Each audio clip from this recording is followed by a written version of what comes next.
So hopefully you can now see a slide with Hills Green Grow Rural Business on it. Is that a thumbs up, Catherine? Yep, I can see that. So hopefully Great. everyone else can too. Cool. Okay. Well, welcome to Hills Green. As you probably all know, we are a rural marketing agency focusing on digital. And what we want to talk about this morning is really how you link marketing to sales. And I think often we forget that actually they're both inextricably linked. Yeah, aren't they both sort of aiming for the same outcome, and that's to find the right clients, right customers, and serve them profitably. Now, just before we sort of get into the nitty-gritty, I just want to talk about, investment. Now, some people, for some reason, see marketing and selling as a cost. And I'd like to contradict that, because reality, marketing and sales are the engine to your business. Without customers in your business, it's a hobby. And so we need to look at it as a return on investment. Now, I have to sort of, put a caveat out there. I'm not a financial advisor. I'm just an observer. But if we look at some returns on investment, you can put some cash into your bank savings account, and you're going to get paid about 0.1% interest. Who wants some of that?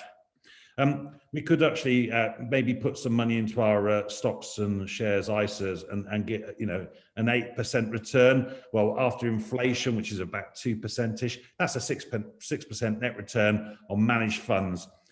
If you go with a stockbroker, you might get better performance, but just remember, I'm not a financial advisor. Or we could actually put some money into Bitcoin. I don't know if any of you had a little dabble. I guess it's closer to gambling than it is investing. But of course, with things like that, you only actually gain or lose when you realize or liquidate your investment. But hey, it's a heck of a helter-skelter ride. And people like Elon Musk actually have got a great deal of influence over the performance of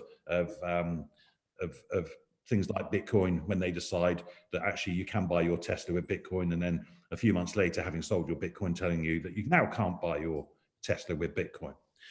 Or we can have a look at marketing and sales, and a clear and well executed marketing and sales strategy managed by ruthlessly analyzing data, the data behind your marketing and sales activity. You can see typically 400 to a 600% return on investment. So that's for every pound you put in, you're going to expect between £4 and £6 back. That to me strikes me as a very worthwhile and sound proposition. So I guess we might have the odd member of the CIM here, the Chartered Institute of Marketing. And so they define marketing as the management process responsible for identifying, anticipating, and satisfying customer requirements profitably. Now, I don't know if any of you have come across Simon Sinek, and he says, start with why. Your why is more important than your how and your what. Now, strangely enough, the CIM are actually starting with what and how. Marketing is a management process. That's what it is. And how they do it is they identify, anticipate, and satisfy customer requirements. So actually, what I think is we should look at the why of marketing. And marketing makes sales a lot easier. That's according to Daniel Bennett. But of course, how do we make it work together? And that's the purpose of this morning's webinar. And it's amazing. I speak to so many businesses, and surprisingly large ones, where marketing and sales don't seem to be connected. Marketing doesn't talk to sales, and sales doesn't talk to marketing. To me, it's a crazy situation. And yet, as I've already said, the ultimate goal is the same thing: to find and serve customers profitably. And let's face it, if we're all going to eat, someone's got to sell. And, what we've got to think about, there are those who make things happen, there's those who watch things happen, and then there's those who wonder what happened. So which one are you going to be? I'd like to think I make things happen sometimes anyway. So when everything's said and done, the reality is we have to turn the opportunities our marketing provides into sales. And I suppose I can't really see all of you, but just have a think. Do you consider yourself a salesperson? I would argue that everybody in business has some responsibility of selling in one form or another. It might not necessarily be selling to a client and asking, or, gaining an order. It might be actually selling yourself and a proposition. But we've all got an element of sales responsibility in a business. Now, people don't like to be sold to, most people, but most people do like to buy. Let's have a think about those scenarios where maybe you've bought a car in the past and you've got some oik trying to actually, persuade you to buy the car that he's got. And there's a stereotypical double glazing salesperson. And sometimes it can appear an element of desperation, which actually is often served by the way these people are paid. They depend on their livelihoods by earning commission. So actually desperation slips in. And so the need to do a deal, or their need to sell to you, is greater than your need or want to buy. But also then we need to remember that very few people buy on logic alone. People buy on emotion. And so people tend to buy what they want rather than what they need. It's true, though, that after they've made a decision, many people will then often seek to validate their buying decision logically afterwards. But so that's part of the sales process, to actually help make people actually, appreciate the decision they've made. So I see, here I am, a business development manager at Hills Green, and I see that my job is not to sell to people. My job is to help them buy when it's right for them. So some people might think, oh, selling's a bit about manipulation. And again, I say it's not about, people don't want to be sold to, they want to buy. So actually, I think selling is not about manipulation. It's about being a positive influence. And I think I have a responsibility to help people make the right decision. And that might be a yes, or hopefully that's a yes, but sometimes that's going to be a no. And that's absolutely fine, because this is about helping the person make the right decision for them. But to do that, we need to actually be influential. So we could have a look at Professor Robert Cialdini's 6 Laws of Influence. I don't know if any of you have come across this chap. I can only just about pronounce his name. But he came up with 6 Laws of Influence. And firstly, it helps if you like other people. Because if you like other people, the chances are people might like you. Reciprocity. So this is the giving. When you give, people feel the need to reciprocate. Now, I have to say, if you're going to give, you probably want to give without condition or expectation. But the law of reciprocity does work. So actually, give generously, give kindly, and actually, it does come back to you. Being influential takes commitment and consistency. It's no good fluttering in and out. You've got to sort of live how you do anything is how you do everything. Keep it consistent, keep committed to it. And of course, some social proof. So actually, it's all very well talking about yourself, but actually it's far more powerful when other people talk about you in a positive way, of course. So yeah, get that social proof, get other people talking about you, get other people providing you with references, with testimonials.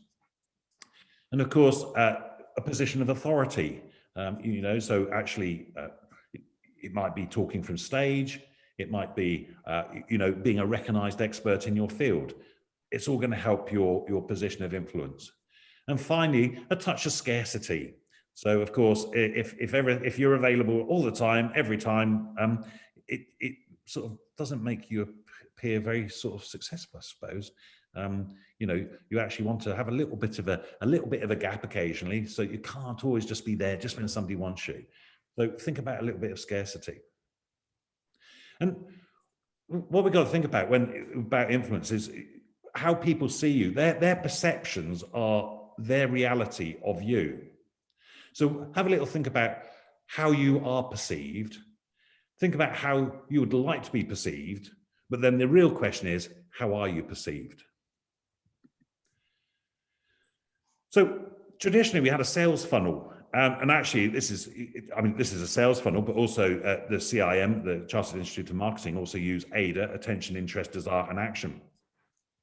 So traditionally, we wanted to build our awareness out there. We went with some awareness. We wanted to then sort of get people interested in what we're doing. And then with desire, we want to make people want what we're doing. And once we've gotten to that stage, we then need to get them to take action. Now, I think that's an old model. It's a bit outdated. It's not particularly sophisticated. Sure, there's still stuff we can learn from it. And from a marketing perspective, AIDA is still a very powerful message or tool to use. But really, what I want to do is just take you back a little bit to how I've ended up sort of in this position and why I've ended up thinking that AIDA as a sales funnel was not quite good enough. So there's me, that's Daniel in 1989, proudly driving a big green tractor with yellow wheels. And from the age of 9, I fell in love with farming when I was sent to Auntie Jean's farm near Crewe. And I was put on the train at Euston Station in London, because I'm a Southerner by birth, some of us have to be. And I collected off the train in Crewe. Now, I guess you wouldn't do that to a 9-year-old these days, stick him on a train in London. But anyway, hey, that's what happened. And so I then spent as much time as I possibly could at Auntie Jean's farm, going at Christmas and Easter and the summer holidays. And eventually, when I left school, I went to Plumpton Agricultural College down in Sussex, had a fantastic time. And then afterwards ended up here in Essex driving that big green tractor. Now, I was ploughing one Sunday afternoon with my fiance, and we got into that big lifetime discussion about, what was life about. And I suppose I came to the conclusion that farming wasn't going to provide the lifestyle that was expected. So my fiance was a graphic designer by trade. And so very naively, we decided to set up a graphic design business. So by this time, my parents had moved to the Lake District to own a hotel. So we moved to the Lake District and opened our doors as graphic designers, very naively. But anyway, with a little bit of a tenacity and persistence, we actually started to grow that business. And I quickly had to learn how to sell and how to get people to buy into what we were doing. And we built that business. And of course, back then in the 90s, this internet stuff that didn't exist. I don't think internet's ever going to take off. But anyway, so we had a big focus on print, and as a result of that, I ended up also running a printing company in Cheshire, in Sandbach, and ended up managing director there. And 2008, what happened in 2008? Cool, blimey, there was something called a worldwide recession, and that drastically affected the print industry. And in my mind, that was the turning point when, whilst the internet had been around for some time, and of course businesses were using it, but that was the turning point when business started to become really quite sophisticated in how they were using the internet to reach their customers, to market to their customers. Anyway, so by 2010, I realized that printing was probably hadn't got a future, and that the shareholders in the business weren't that keen in changing. So I decided it was time for me to move on. And I then focused on working with professional property investors to build their brands. And that was great, good going. But then in 2015, my wife decided she didn't want to be married to me anymore. So I decided to go and live my dreams. So off I went to the Isle of Man to work on a beef and sheep farm there, followed by a stint in New Zealand as an agricultural spraying contractor. And then back here in Cheshire on a progressive arable farm, when Andy Venables and I crossed paths, and I guess he was looking for somebody to help grow Hills Green, and with a passion for agriculture and some knowledge of building businesses. And we seemed to agree that I was the right person. So I share that with you because, this is about how have I learned about, the selling and how selling and marketing combine. Now, I have to say one thing that I've really specialized in over the years is making mistakes. But someone a long time ago told me that turning those mistakes into lessons actually is very powerful. And I had one particular experience after I'd left the printing company. So returning to the graphic design agency, I couldn't sell anything. I'd absolutely I couldn't get someone to pay 250 quid for a logo design. Now, if you're going to design a logo for 250 quid, you've got to have an awful lot of logos to design to run a business. And so really, this is when I started to sort of become more sophisticated in how to combine marketing and sales. So it starts with defining your perfect customer relationship. So obviously, part of the marketing process is to identify who your ideal target audience is. But from a sales perspective, let's have a think about that perfect customer relationship. But actually, more important than that, I think we've got to ask our clients, what relationship do they want with you? And so whenever you're in a client or prospect meeting, that's one of those questions which needs to be asked. What do they want from you? What do they perceive that you can do for them that they can't get anywhere else? How can you add value to their business? And we need to understand the value that they place on that relationship. And of course, the easiest way of doing that is to actually ask them. So when I struggled with selling to logo designs, I had to have a think about how we could actually move our business forward. And I learned, this is not my intellectual property. This is something I was shown and taught. And the idea of using a product staircase to win your new ideal customer. And I'm going to work this backwards. So actually, what we have is, what's that ideal relationship like? Retained, continuous client relationships. That's what we were looking for. That's certainly what we look for in Hills Green. And that's the high value, ideal customer relationship. But the expectation of just jumping straight into that is very, your expectations aren't realistic just to expect to go straight to that. So how do we get our customers to that stage? So what we do is we break it down into some smaller, manageable steps. Now, so before we actually get to that ongoing relationship, have a look at doing a trial piece of work, a one-off purchase. Now, again, this is making it easier for your customers to buy from you. And it's also an ideal opportunity for them to test you and for you to build the relationship. So have a think about in your business before, trying to get that great, big, fantastic deal. How can you actually encourage them to actually buy into you in a smaller way? And prior to that, what we're going to do is engage with them in a low risk way. And so as maybe a one-to-one consultation. And this is where you can actually start to understand where people are, where they want to be, and how are they going to get there, and the challenges involved. And prior to that, we're looking at some sort of value exchange created by marketing. So, of course, this is about people engaging with you, possibly online, maybe through social media, maybe through your website, maybe you've got some downloads, and they've downloaded the content, and in effect, the exchange of value of that content is their contact details. So nothing's quite for free. There's always some sort of exchange in value. Now, that's a simplified version. So what I want to do is actually share with you how we sort of manage this within Hills Green. And I hope most of you have got some form of CRM, customer relationship management tool. We use HubSpot, both as a CRM and for our email marketing, and also it manages or measures actions on our website, like downloads. The fact that you've all signed on to this webinar is recorded on HubSpot, so we know who to expect, and of course we can then engage in a conversation if appropriate. But so within HubSpot, we break our prospects down into different stages, where they are on the life cycle. So part of being a salesperson and it is prospecting. So this is actually identifying businesses which you perceive to be a good fit for what we do. You perceive that they might have a need. In our case, of course, they might have a need for digital marketing. And so what I'm doing is starting a connection process. Now, just because I think I would like to connect with them doesn't for a minute make them think, that doesn't necessarily mean that they want to talk to me. So that actually has to come through our marketing and through our connection and building a relationship. So once we've got, hopefully then we can move some leads into marketing qualifieds. So this is where they've got a degree of engagement with us or have subscribed to some of our content.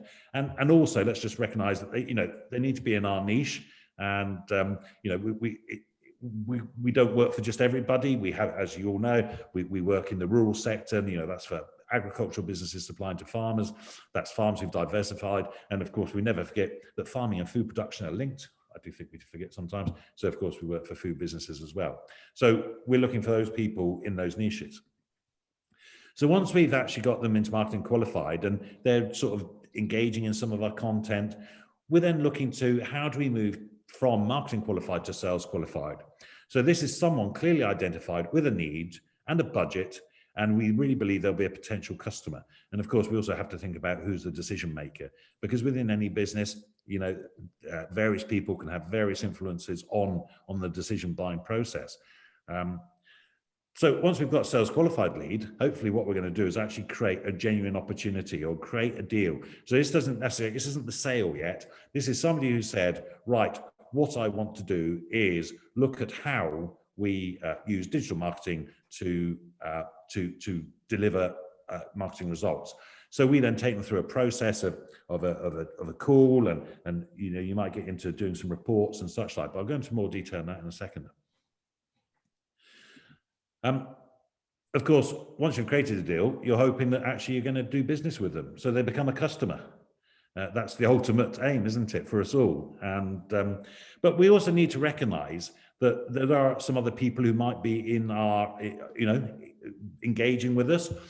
Certainly evangelists. So we are very much looking for people who advocate Heels Green, and people who talk about us in a positive way, people who refer us. They might not actually ever be a client of ours, but that's absolutely fine. But we need to recognise that these people are influential. We've then also got subscribers who've maybe signed up. They've maybe not fit into our niche. They might, for example, be somebody looking for a job who's sussing us out. Then that's absolutely fine.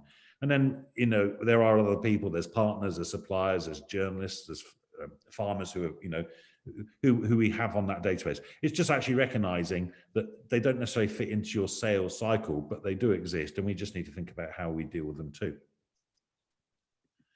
So I'm going to share Heels Green's crown jewels of how we use a product staircase. I believe in transparency.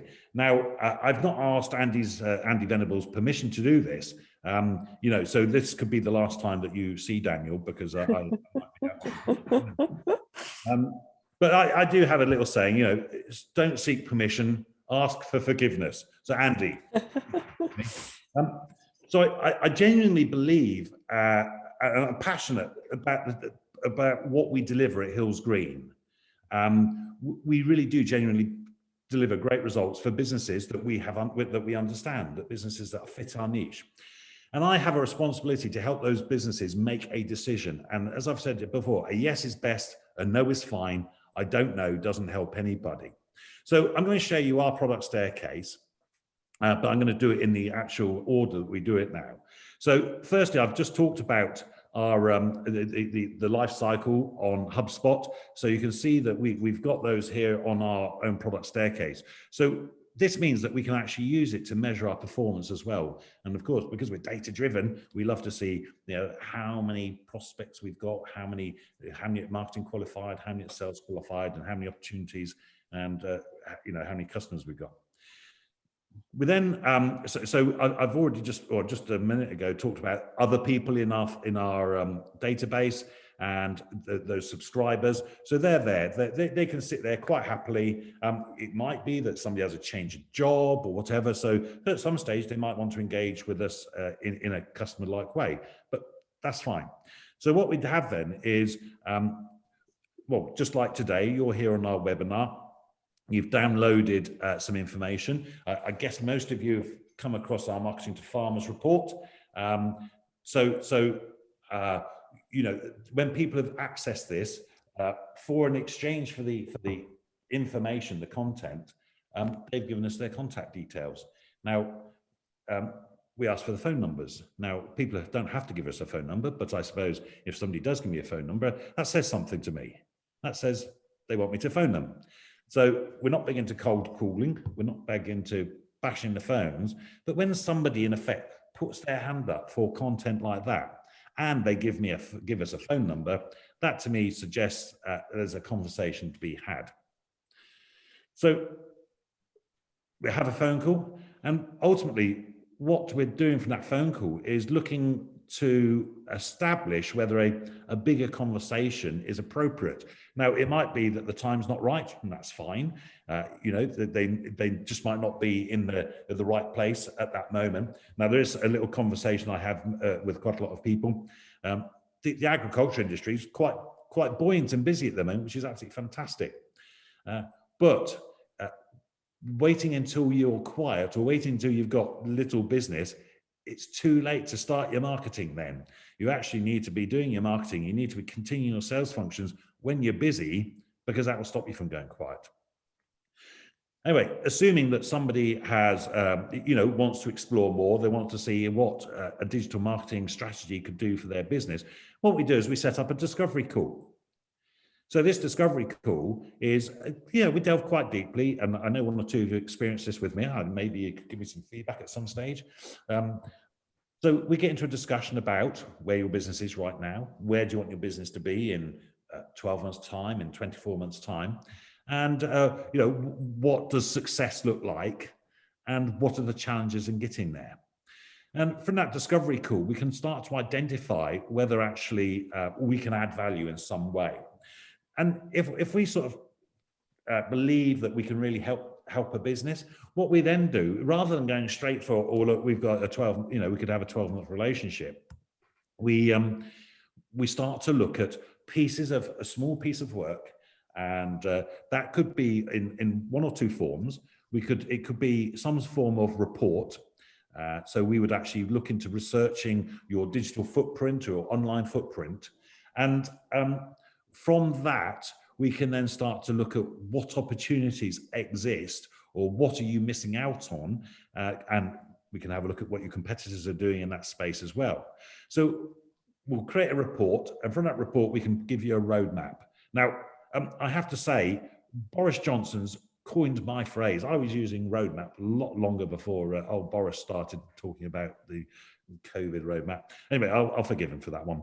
And So we're going to put together a report and roadmap, and we're going to charge for it. We're not probably the full cost of doing it, but there's got to be some sort of investment involved, because if the client's not going to put an investment into it, then there's no commitment. There's no skin in the game. It's better to say it's not right at this moment than to sort of say, well, let's give you a pitch, and put lots of resource into it, and for that pitch or proposal then to sit on someone's desk because there's no investment in it. They're not really feeling it.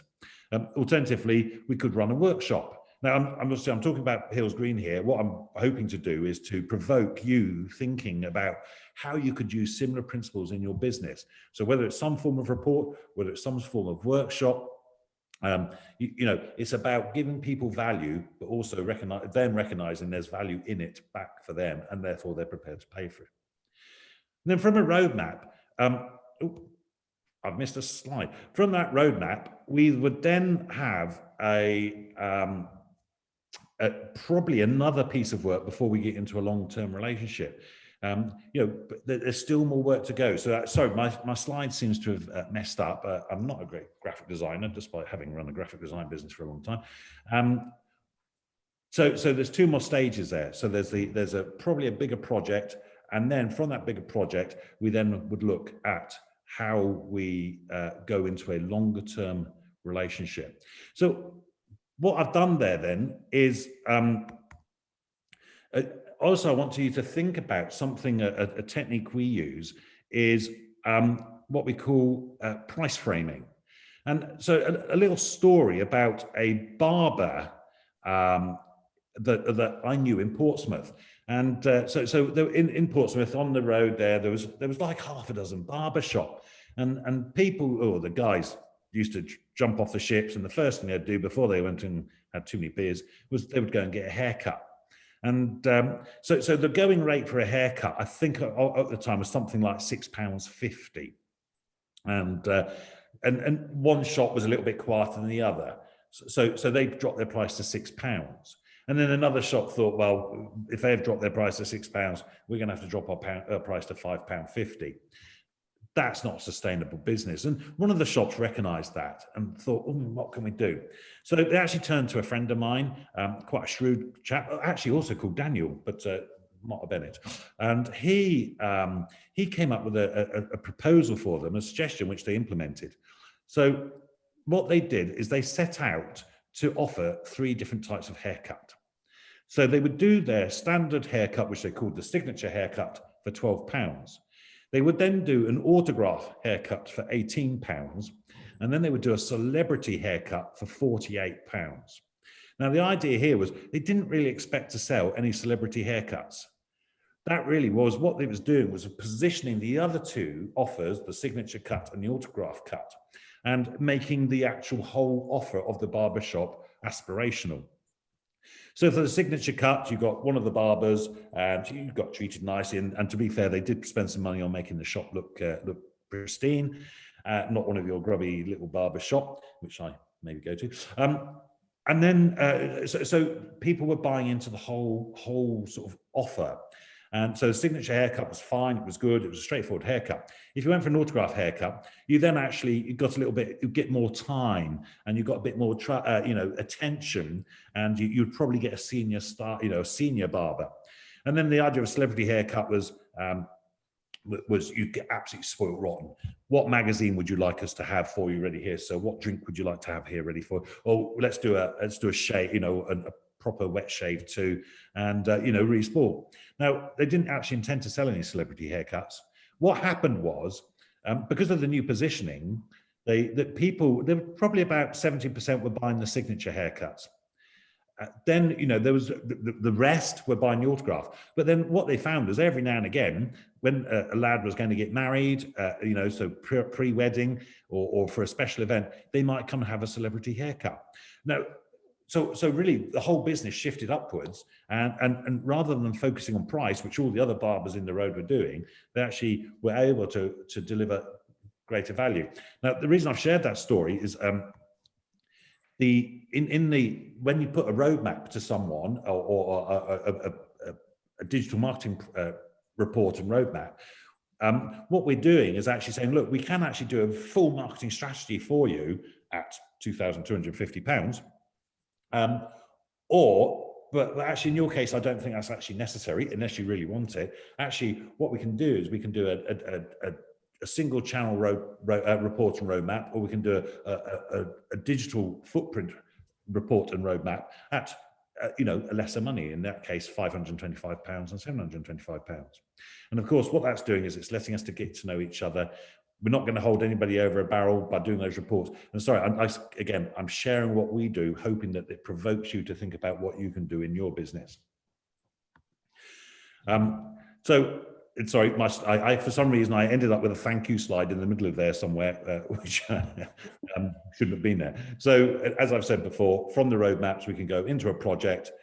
From a project, if it's right for the client, then we can look at going into a longer term marketing partnership relationship.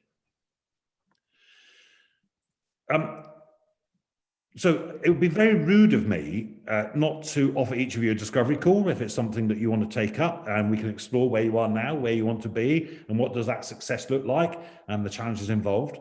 Hopefully, it's not going to be a pitch to you. It's about helping you. And as a result, you can freely take the advice given, and that's fine. You might decide you need some help, and that's great too.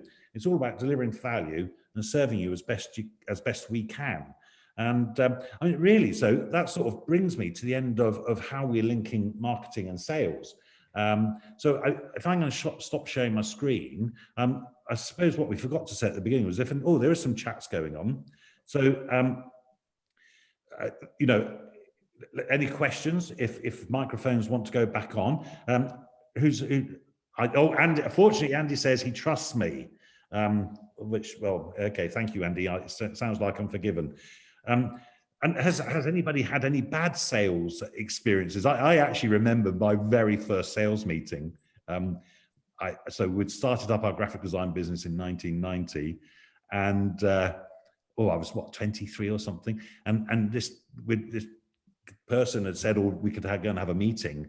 Very first sales meeting, went into his office and sat there, and I didn't know what to say. And after an awkward silence, he said, "Are you going to talk?" So that's something. Has anybody else got an experience that they might like to share? Yeah. So really. And so we're sort of approaching. Oh, there is something I ought to mention, just slightly off a slight tangent. The Cheshire Agricultural Trade Fair. Anybody who wants to talk to some farmers directly, as of yesterday, there was over 1,500 farmers booked onto the event, and so if you want to speak to them face to face, get them into your product staircase, then that would be a very good place for you to be. So if you wanted to know any more information about that, let's give me a shout. I don't know, Andy, are you listening in? You must have had an awkward sales experience at some point in your life. I am listening in, and I'm attempting to multitask with a sick baby on my knee. Plenty of bad sales experiences, I suppose, which is why it's made us look at what we do at Hills Green. I think probably one thing. Sorry, you can hear all the kids in the background. I think probably it would be good to know how the product staircase can be used for a product-based business rather than a service-based business. So is that a question? The principle's the same. Obviously you've got to think. I don't like tractors, and my understanding is that people like John Deere actually, when they start to engage with farmers, actually they don't necessarily engage with them at the high cost products. They actually use other ways through maybe parts or actually even unbranded John Deere parts to actually get into people's to start that relationship, starting that conversation, and from there then they can start to actually help move those farmers up the staircase, actually getting them to buy into the John Deere offer. And I suppose something that John Deere did very well, and in some ways it's part of a product staircase, is certainly back in my younger days, driving John Deere made it aspirational to drive their tractors. Young blokes didn't want to drive anything else. They didn't want to be on the Massey Fergusons, the Fords. Sorry, those of you not old enough before it was New Holland, it was Ford. John Deere made it that youngsters wanted to drive John Deere's, and so in effect they became, that they were engaged early on without any expectation of selling to them, but then 10-15 years later, there we are committed to buying John Deere's, and that sort of that's worked so well that despite John Deere being 30 grand more than its comparable spec New Holland or Case, people are still prepared to pay that premium based on a long relationship and being taken on a journey by John Deere. So does that answer your question, Andy? I think Martin's got a question for you, Dan, in the chat box. I see that. If you'd like to ask a question. Thank you, Martin. Do I still see email marketing as a powerful tool with the limitations of GDPR? Yes, of course. And actually, we are going to have even greater challenges. And now I'm no expert on necessarily the technical side of this, but people like Apple are really throttling, some data, and some of that's around email. Now, I'm not the expert of this. Liz is listening in, and I know this is her baby. Liz, can you just say anything about that, about what's happening there? Yeah, so I would definitely say email marketing isn't going to go away. It's still one of the best channels in terms of return on investment. Usually there is a bit of an investment to get it going, but actually running email and doing it right is quite cost effective, and it definitely still has a massive ROI compared with any of the other channels. The GDPR issues aren't too much of an issue at the moment now, as long as everything's done right, and when you're speaking to your customers and you're trying to get them to sign up to what you're offering them, if you're very explicit and transparent in terms of what you're going to offer and make sure that you are giving them value, then you'll find that people will sign up to you properly. Later in the year, Apple are doing another iOS update. So they've done one recently, which affected Facebook and Instagram and various social channels, where people were asked if they wanted to continue having their data tracked. Currently, that's looking like there's only about a 6% opt-in to that. And as a result, Apple are now rolling this out across other channels. So the next update, which is due at autumn this year, will affect email. So basically anyone who has an iPhone or uses the Mail app on Apple devices will be asked the same question if they want their data to be tracked. The only thing that this will really affect is email opens.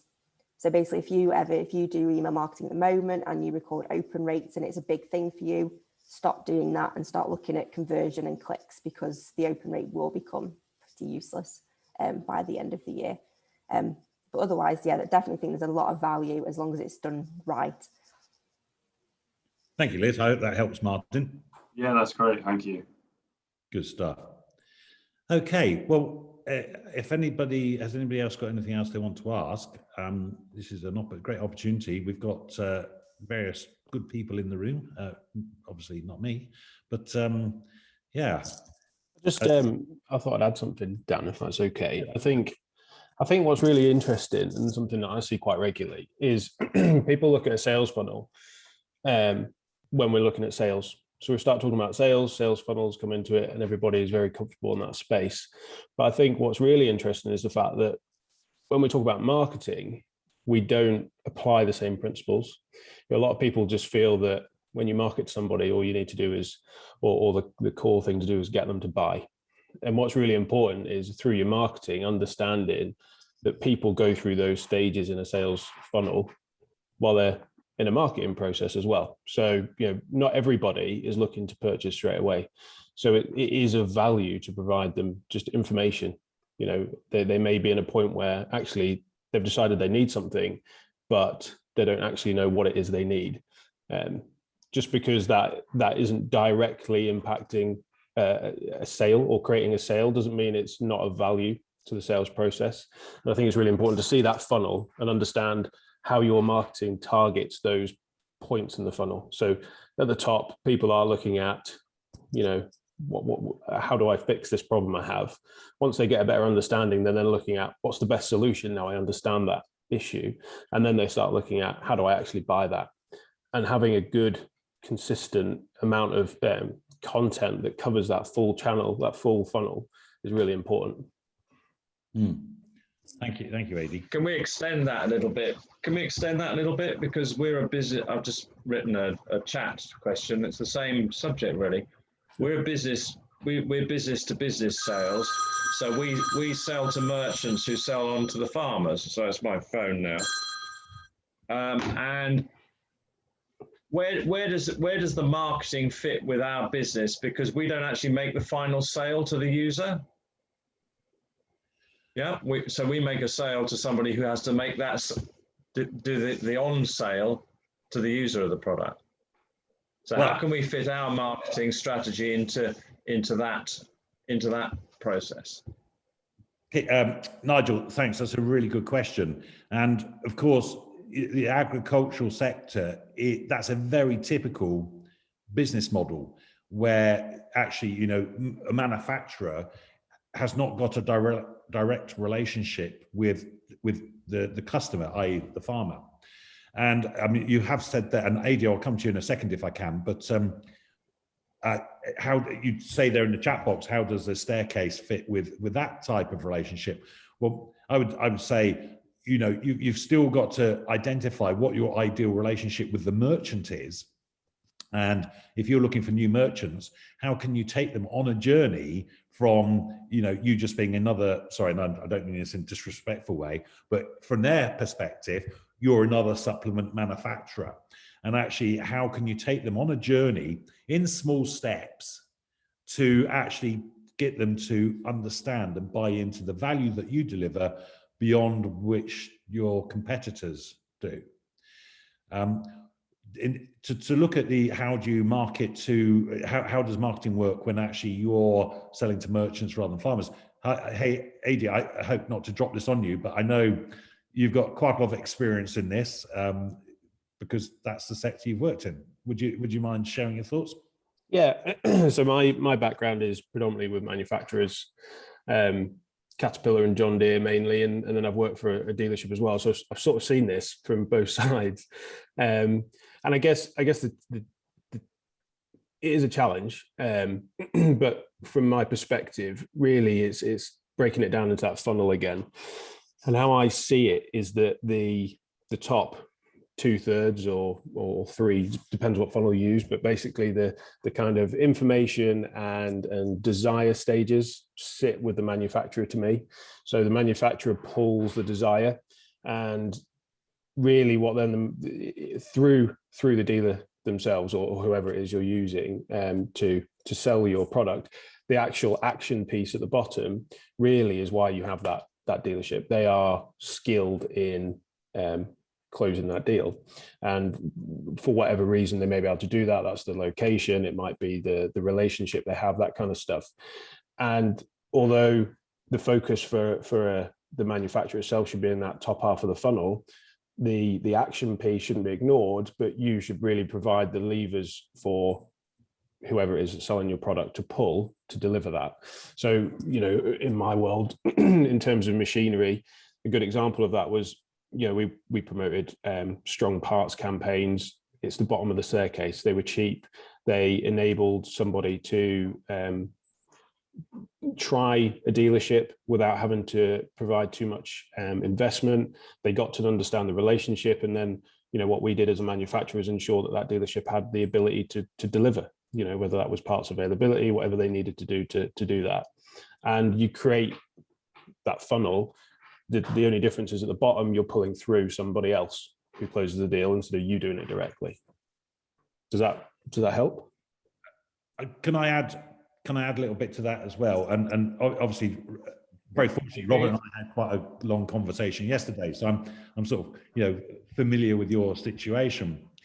But regardless of actually the farmer might be buying from a distributor or merchant, you still have a responsibility to create desire in your product.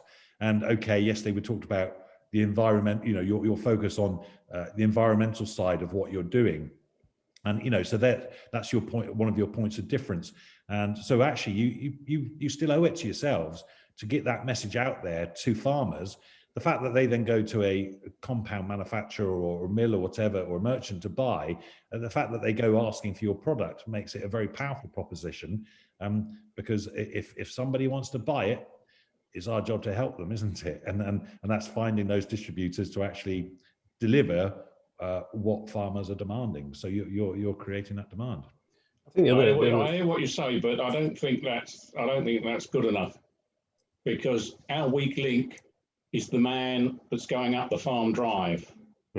Unless we can get our story through to him and he's positive, we don't want to be left to be dependent on the farmer asking for an order. We have that with co-ops. I mentioned Anglia Farmers. They don't sell anything. They wait for a farmer to pick the phone up and order it. But that's no good for us. We can't go forward on that basis.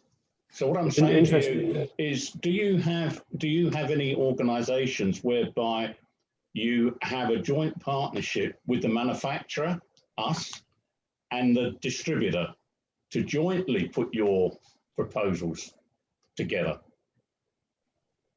I mean, it's more than possible. At the end of the day, it's interesting what you're about to say there, because I was thinking the same thing. Salesmen are interesting people. They take the path of least resistance, and that's, you know, sorry, Dan, yeah. but they do. You know, if something's simple, they have a target, they have something they need to do. That's fine. We're all very similar, but they are solely focused on that thing. And for me, it's incredibly difficult to, well, it's nearly impossible to control what that person does, and nor do we want to. We want them to sell because they want to sell the product. The challenge is they probably have multiple products to sell. They probably have multiple options at various price points, at various availabilities, which will drive what they offer that person at that time, whether it's the better product or not, sometimes, unfortunately. And really where the job of the manufacturer's marketing comes in is to pretty much sell that product before that salesman gets down the driveway. And it's as simple as that, because you'll never, I don't believe that there's ever an opportunity to, when you go through a distributor, there is always going to be that competition between your product and someone else's, because that's the nature of a distributor. Yeah. Perhaps we should come to you with one of our customers. Yeah, totally. Yeah. And you put a proposal together for the two of them, for us and them, sorry. Because we don't want farmers sitting there. We don't want to be waiting for them to order. We've got to, like you said, make them order. There's two things there, isn't there? There's the marketing to farmers. So actually you have responsibility for marketing what you do to farmers. Yeah. And secondly, maybe those sales guys are part of your marketing too. Actually, you need to engage them in actually the value that you deliver. Yeah. A good salesperson will take responsibility for providing their customers with something they really believe in. Well, we look at the merchant sales force as an unpaid sales force for us, UFAC. It's up to us to get as much as their time as we can and get them on farm. So a joint marketing thing would seem to make sense to me, but the whole thing went down as you're stating. Okay, well, let's carry that conversation on, Robert. I mean, okay. Well, Catherine. So we're coming up to You're muted, but yeah. we're coming up to 9:30. So if anyone does need to jump off, then feel free. I think that's probably all the questions. If anyone's got any other questions they'd like to jump in with and ask Dan or any of the rest of the team, you're welcome to. But if not, you can always email us at hello@hillsgreen, and we'll get back to you on that as well. If you'd like to have a discovery call or a more specialised conversation about your own situation, then feel free to get in touch, and we'll probably hopefully see you all next time. Great. Thank you, everyone. Thank you. Thanks for joining. Thank you. Thank you. We've been in touch. Okay. And we've been looking for increased sales. Absolutely.